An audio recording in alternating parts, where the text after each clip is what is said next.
You hear cancer and your life flashes before your eyes. I don't care if it's toe cancer, lung cancer, bum cancer, breast cancer, brain cancer. You hear cancer, yeah, and your life flashes before your eyes. Hello, you are listening to the Late Bloomer Living podcast. I'm Yvonne Marchese, your host, and I'm so happy you're here. I created this podcast to give you inspiration and let you know you're not alone in feeling stuck in midlife. I also invite you to join the Age Agitators Club for women, where we come together monthly to hatch our plans for making waves as we age. Being part of this community for women will remind you on a regular basis that you're not too old, and it's never too late to do that thing you've been thinking about. You can find more information at latebloomerliving.com/community, and I hope to see you there. Hello, my friend. Have you ever had a diagnosis for your health or a life situation come up which took you off balance, maybe shifted things in your world and left you feeling like, oh, criminy, what am I going to do now? I'm really excited for you to meet today's guest because I feel like her story is kind of one of those where there's a will, there's a way kind of stories. Her name is Jess Wilson. She's a photographer with over 20 years of experience. She's also the host of the Picture It podcast. During COVID, she was diagnosed with thyroid cancer and she underwent surgery. Can you imagine how scary that was in the middle of COVID? What Jess did to get creative with her need to continue doing photography, keep herself healthy, and all those things is she figured out the secret sauce to doing remote photography sessions for people. And let me tell you something, that is no joke, guys. I thought about doing it. I experimented with a friend of mine. It was all over Zoom. I didn't like the way the photos looked. I couldn't figure out a way to make it happen. I dropped that like a hot potato. Jess dug in and figured out a good way to really do it. And she is, I'm looking at some of the stuff that she's been posting, these photos from her remote services. And my jaw drops because I can't believe what she's able to do. I can't wait to talk to her about this. So, I guess where I'm coming from is with this, where there's a will, there's a way. She found a way to keep her business going and keep herself healthy in the meantime.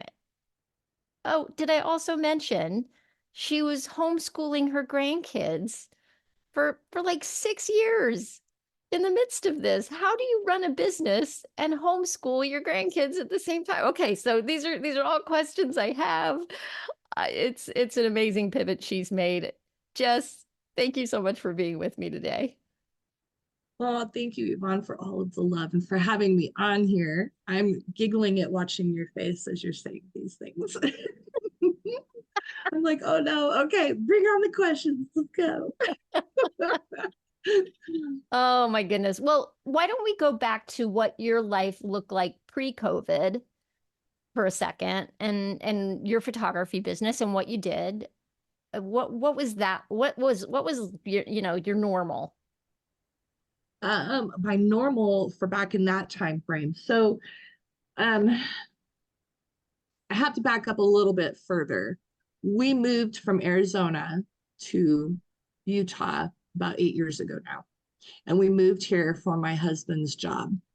And I had been doing my photography business in Arizona it's been 20 something years now, like 26, 27 years now, to here today.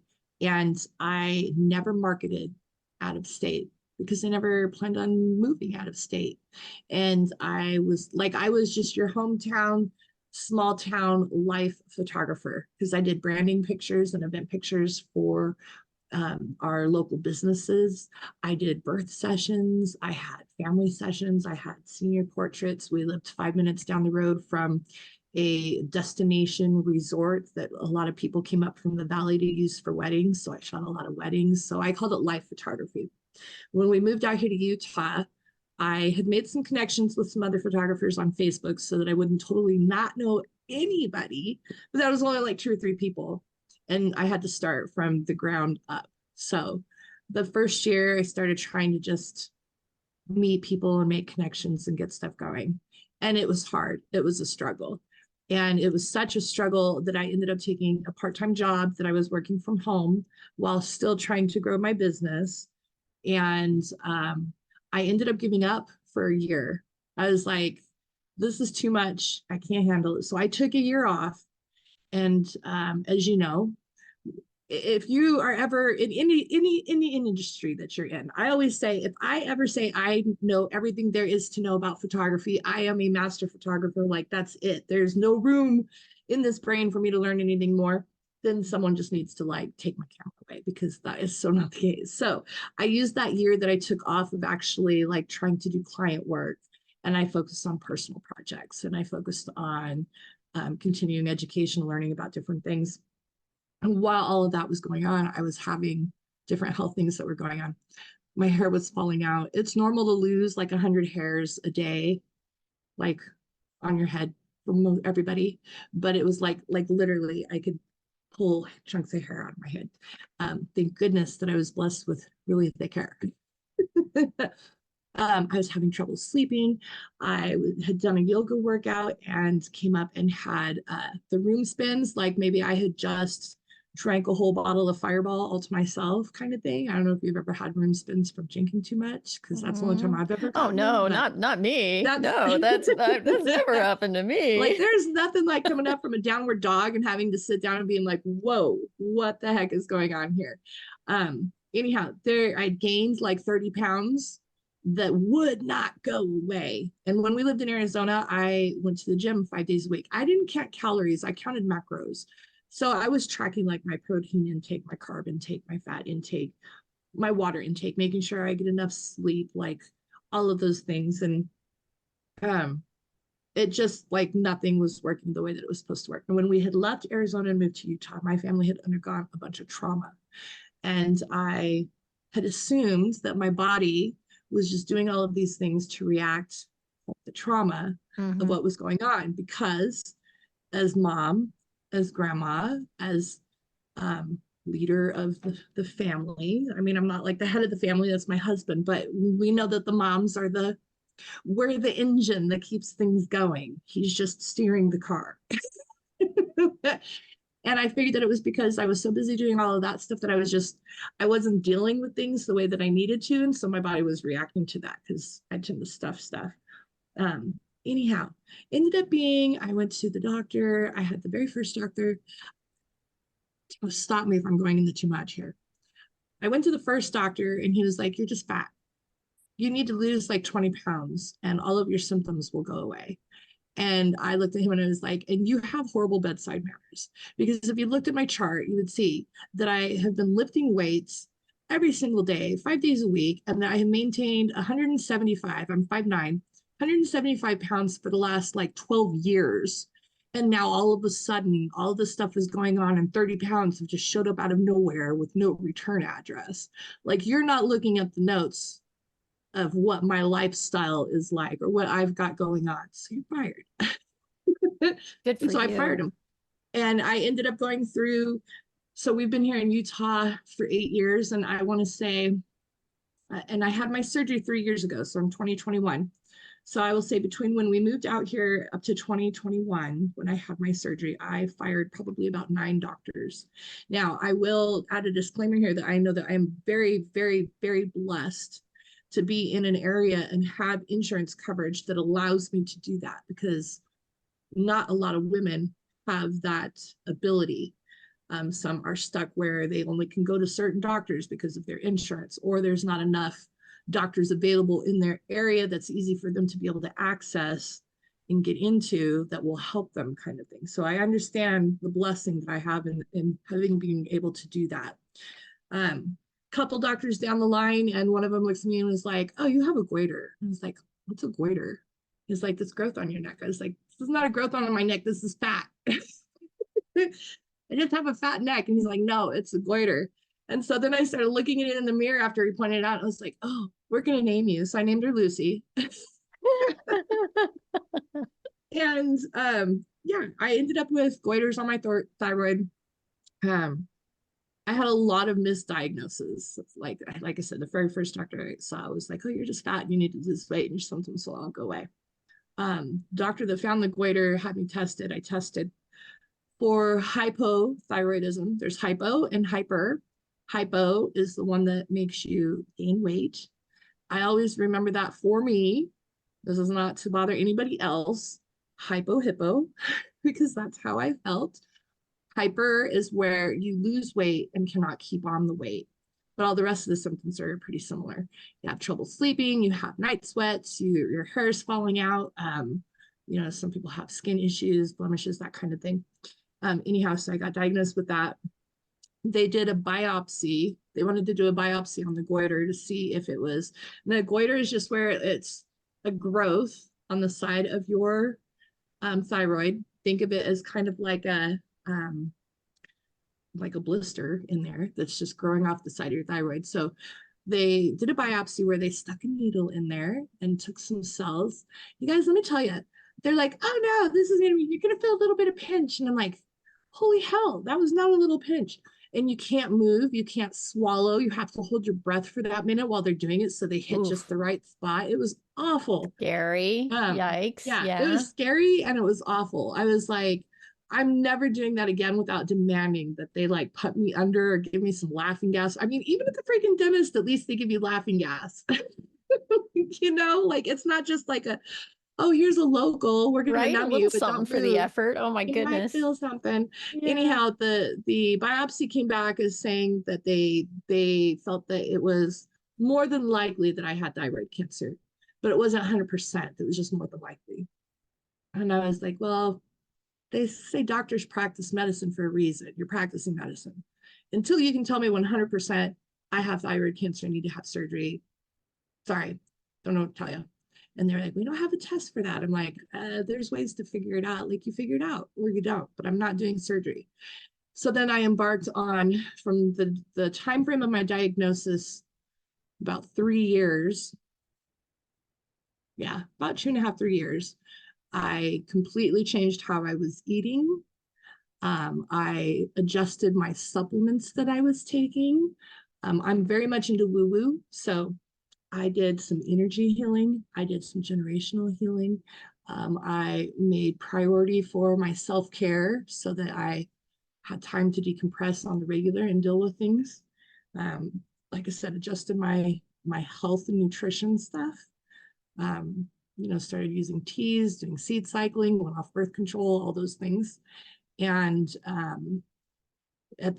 I told my doctor and my husband that if the goiters got too big to where it affected me being able to swallow or eat or talk or function normally, that I would agree to go do the surgery, whether they had 100% confirmed cancer or not. That was my agreement with them. So it took about 3 years and I ended up with 2 goiters, and I shrank one down to the size of the tip of a ballpoint pen. But the one on the other, with all the things I was doing, but with the one on the other side, it got just big enough where they started to be worried about the size for it. So I had to do the surgery.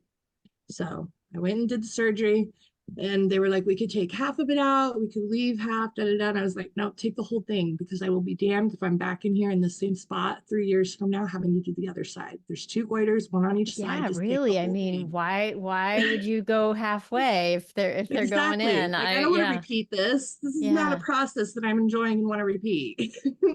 So I had them take the whole thing, and they ended up taking like 15, I think they're called lymph nodes that were around it and stuff as well. And then they ran their biopsies, and it was indeed cancer on both sides in the goiter stuff. And so got it taken care of. I have a pretty little scar to match it now. And so did the surgery, you're cancer free now. So was that because of the surgery? Did you need other treatments beyond the surgery? I didn't. I did the surgery, and that was all that I needed to do. I mean, obviously the doctors and stuff wanted me to do other things, and I was like, no, stuff it. This is what I'm doing. I'm kind of a pain in the ass. Though, there's something to be said for being a pain in the ass when it comes to knowing your own body and knowing what's okay for you and drawing boundaries. Hey, we're going to take a quick break here because I have a really important question to ask you. Have you played today? Have you? Okay, listen, here's your hall pass. Just in case you feel like you need permission. Oh, maybe you need the mom voice. Remember when she'd say, go outside and play, and then she'd lock you out of the house, and if you wanted water, you'd drink from the hose? Remember those days? Ooh, drinking from the hose? Gross. But mom was right about one thing. She knew that you needed to be outside, mostly maybe so that she wouldn't kill you. But either way, she knew that you needed to be outside. Listen, I'm bringing this up right now because there's a little opportunity coming up for you. On Saturday, May 4th, I am doing the Unlocking Playfulness Play Shop again. It's all about cultivating joy at any age. It's going to be Saturday, May 4th from 11:30 a.m. to 1:30 p.m. Eastern Time. It's a 2-hour play shop that is designed to help you break free from the daily grind and embrace playfulness in every aspect of your life. You can get more information at latebloomerliving.com/play. That is where you'll get all the information and you can sign up. I want you to come play with me on Saturday, May the 4th. That is, traditionally May the 4th be with you day. And being a traditional Star Wars geek, it's my day, man. It's my jam. Okay, there's your official invitation and your permission to just go outside and play today. Or even if you don't go outside, just play. Go. What are you still doing here? No. Actually, stick around because we're going back to my conversation with Jess, and there's a lot of good stuff coming up. And now, back to our regularly scheduled programming. So we've got the background for what was going on for you with, your healing journey. Mhm. And then in the meantime, too, you've got a business. Yeah. When did you get back to business as a service photographer, doing life photography beyond your projects? That would be the 3rd year that we were here in Utah. And I want to say it was like 2016, 17, somewhere in there. Gotcha. So by the That would be time all. all this diagnosis happened, you were back to working as a photographer and I was you'd back made to that trying. transition. Yes. Yes. Okay, gotcha. I say trying because I was still new to the state. I was still trying to make connections. I was going to networking meetings in person, trying to meet people, connect with other business owners. So I shifted into focusing more on the branding stuff for the small businesses. And I say try because I was doing all of the things, but you guys, I still wasn't making money. I mean, I would book like a random one-off. Now, granted, all these people I'm still connected with, and I've done multiple projects with, right? But it was very slow going. There was not a whole lot going on, kind of thing. So when you decided to switch over to virtual, can you talk about how that happened? You bet ya. So I had my surgery and I flew through surgery with flying colors. So my recovery at the hospital was very smooth. I came home. I was supposed to take it easy and have like 6 weeks of not lifting anything heavier than just my body weight to get up off of the bed and go to the bathroom or shower. And during that time, I joined Clubhouse and I was absolutely loving it.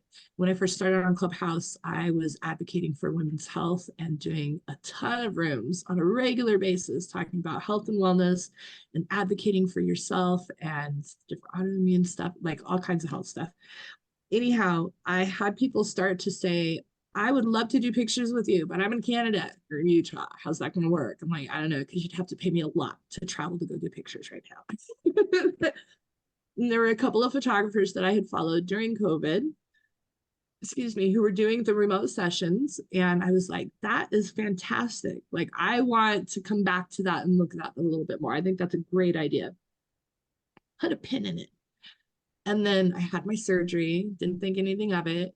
And then I joined Clubhouse and people were like, I'd love to work with you, but travel, distance, da, da, da. And I was like, oh, those remote sessions. Let me look into that some more. So I pulled that out and I revisited. I looked at how they were offering it. And surprisingly, by the time that I looked at it, not all of them were still offering it. A lot of them had gone back to doing like in-person stuff. And so I was like, oh, there's an opening here. I see a little Yeah. crack, the light's coming through. And so I was like, okay, I'm going to mess with this. So you said you started with Zoom. I started with FaceTime. And I had a good friend of mine. She's actually coming out next week and we get to meet in person. We've been like online besties for like 3 years now. And I'm so excited I get to meet her. That's She's coming out to stay exciting. with me for 3 days so we can do photos in person while she's here and hang out. But I had messaged her. I practiced on her so much. So we would do FaceTime calls and we would do the photo shoot through FaceTime. Now I did the same process as I would if I was in person, which is beforehand, we plan a shoot strategy. We plan your props, your location, your outfits, how you're going to use the pictures after, where you're going to use them so that I know what kind of posing to run you through, like all that stuff. And so we did the pictures and I think I did like my first 3 or 4 photo shoots with clients, paying clients via FaceTime. They did know that this was the first time I was doing this stuff. So it's not like they didn't know that. And I liked the pictures, but I wasn't too hot on the quality. Like how you said with the Zoom stuff, like the quality, I was like, Yeah. I don't know about this. And so then I started doing some more research and I found the Shutter app, which is an app that was made by photographers for photographers during COVID so that they could still do pictures. And the developers are actually like a husband and wife team from like Sweden or somewhere like that. Amazing app. That's what I use now. I messaged Cheyenne and it was like 4 o'clock in the morning and I was like, I think I found it. The thing that's going to replace FaceTime and make it to where I can do these. When you get up, text me or call me and let me know so that we can try it. And she's like, I'm up now. Let's do it now. I'm like, okay. Wow. So we're up in the middle of the night doing a photo shoot through this app to check it out and try it. And I was like, okay, I can do this. This is workable. And so that is what I have been doing in this app. So FaceTime, doing it through FaceTime or Zoom, you're going off of the settings and the capabilities of FaceTime or Zoom. Mm-hmm. Using this app, I'm going off of the settings and the capabilities of your camera on your phone. Right. You're Most using people, the so that iPhone. it uses their iPhone. So let's say you're taking my photos. I'm setting up my camera on a tripod in my living room or Right. whatever. And you're directing me and going, hey, move your camera over here and you go sit over there. Right. And then just Yes. making sure the lighting looks good and all Yep. that stuff. But I'm And then fully you taking have the control of opportunity to your go camera. click. Yeah. Yes. I'm So fully like I can crazy. adjust the settings on it. I can adjust the lighting on it. I can adjust the focal point on it. So it works with Samsung, Android, and iPhones. But I'm going to use iPhones because most of the people I've worked with so far have iPhones. I have an iPhone, so it's just easier and faster to talk about.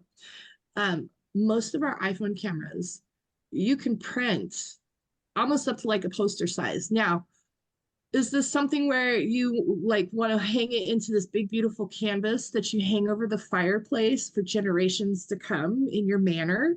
No, it's not.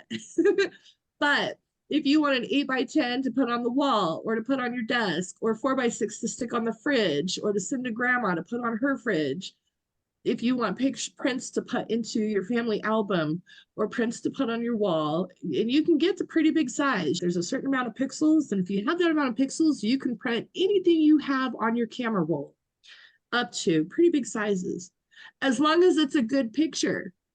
That's Right. that's the thing. And that's where So you come in because that's where your eye takes over. Like, because, we all have these powerful cameras in our right, pockets, right? But yes, to take photos of myself, selfie mode is like it's very limiting, right? And yeah, it's just hard to do, whereas if you've got somebody else's eye on you, that is incredible. I love that you have right. figured this out, and I love the quality of the photos that I'm seeing in your portfolio. And Yeah, thank yeah, you. it's so I want great to that you point out it's started. more than just the eye, it's the knowledge from all the years of experience behind that eye. Yes, yes. Because everyone can take a beautiful picture.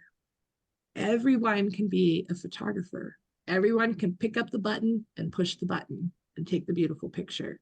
But not everybody is going to know, okay, like 95% of people have these kinds of insecurities about these parts of the shapes of their body, or how this angle or this light is going to do this for my final product, or the final image that I want, kind of thing. And that is what you get when you work with a professional. That's what you're paying for, is for the heart and soul and the education and the experiences and the knowledge base that has come with that photographer and their years of experience and how they're perceiving things and how they're going to make it better for you. Just want to throw that out there. Spot on, man. Preach. You might point a camera somewhere and click the button and get a good shot, but Right. to do that consistently, to make another person comfortable in front of a camera, there's some Right. skill involved Right. there that comes Right. from years. There's got to be a little know-how. Yeah, absolutely. Absolutely.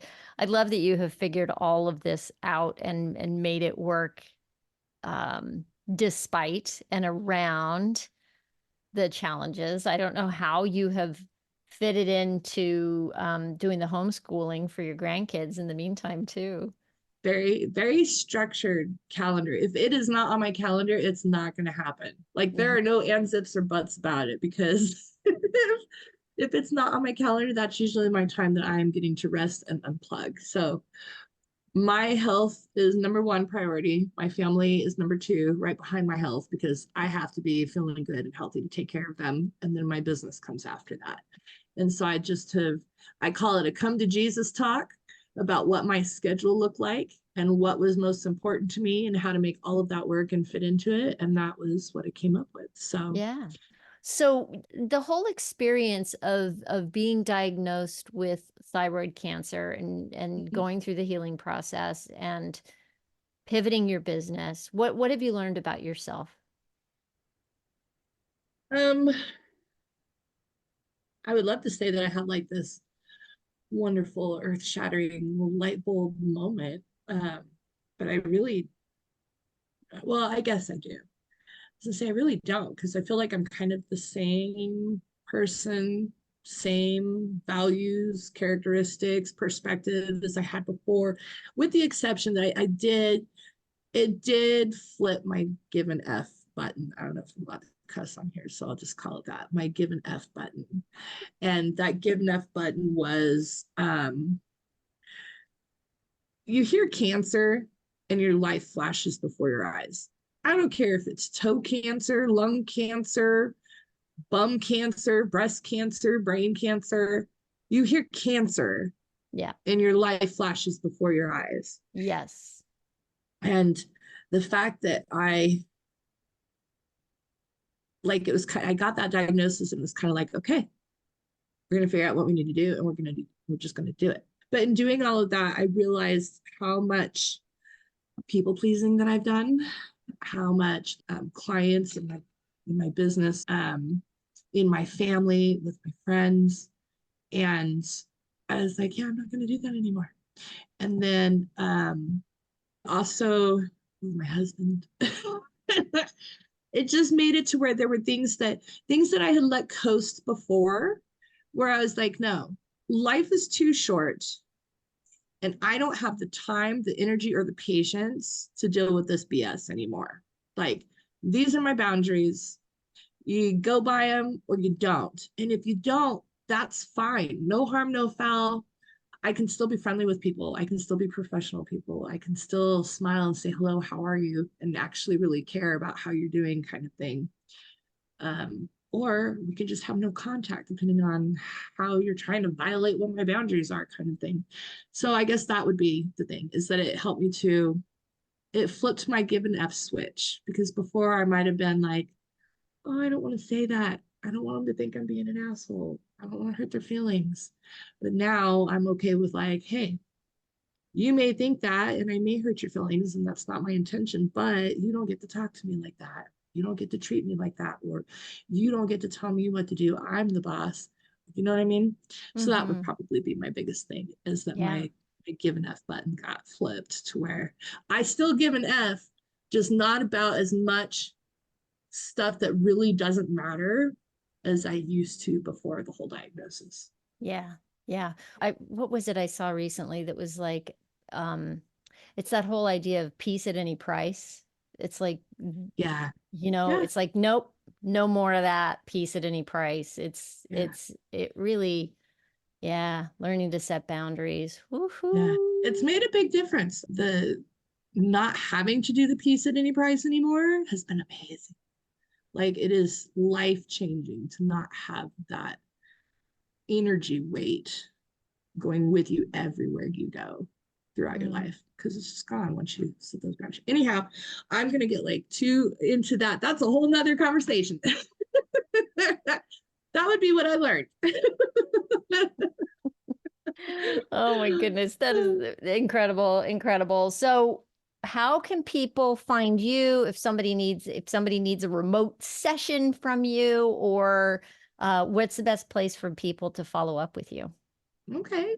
Well, thank you. So I am on all of the platforms. It's at J Wilson Pics. I hang out the most on Instagram and Clubhouse. And then, of course, my website has links to all of the different platforms. So you can pick one from your choice on my website. And I do headshots and branding sessions. And I do couples/sweetheart sessions. And I also have some courses. I've got a family photo challenge that people can do. I've got a custom content coaching program that I offer where I walk them through what their content buckets are, the hashtags that go with those buckets. Also, I just launched my iPhone photography basics for your business webinar. It's pre-recorded. I did it live and it was a lot of fun. And so I put it out for the recording so that people can go and do it at their own pace and learn from that. That's fantastic. Stuff. Very cool. Very cool. Well, I will have links in the show notes for anybody who wants to get in touch with Jess afterwards. So if you're driving right now, no worries. I got you covered. You can just head over to Late Bloomer Living and you'll find it in the show notes. All right. Jess, thank you so much for being with me today. It's been a pleasure. It has been. Thank you for having me. I'm super excited. Well, there you have it. Jess is such a great example of taking the curveballs that life throws your way and turning them around. She found innovative ways to continue her photography business while prioritizing her health. She's learned to set boundaries. I can still work on that, people. I'll just tell you that right now. And I'm just completely inspired by what she's doing with her photography business. You should go check her out. Check out what she's doing. It's J Wilson Pics, Pix. And I will have that information for you in the show notes. You can check her out on Instagram as well, over on the gram.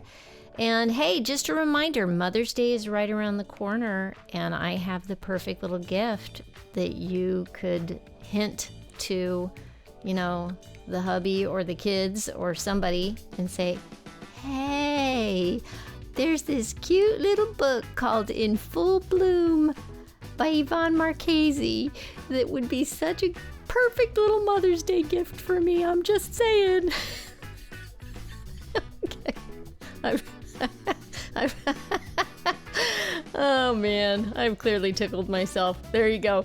Hey, thank you so much for being with me today and sticking here to the end when I'm clearly punchy and all the things. And just thanks so much for listening. I hope you have a fantastic week. Stay safe and well, and we'll talk soon. Bye now.